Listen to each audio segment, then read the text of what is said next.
So hello guys, quick tip ho tayo dito sa paglalagay natin ng mulch.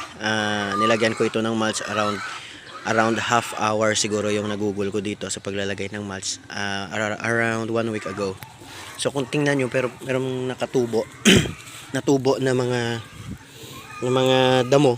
So yung tip natin dito ay dapat talaga medyo makapal yung mulch na ilagay natin para walang makapenetrate na sunlight doon sa mga spaces.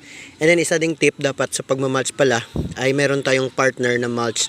Hindi lang yung mga damo, meron pala dapat tayong kagaya ng sawdust o kaya ng rice hull para yung spaces na open ay ma-feel nila at hindi makapasok yung sinag ng araw. Kasi yan po yung labas niya. Meron pa ring natubo na mga damo. So medyo additional labor ho ito. Pero anyway, at least we have learned something. So, don't forget to subscribe to our channel for more videos like this.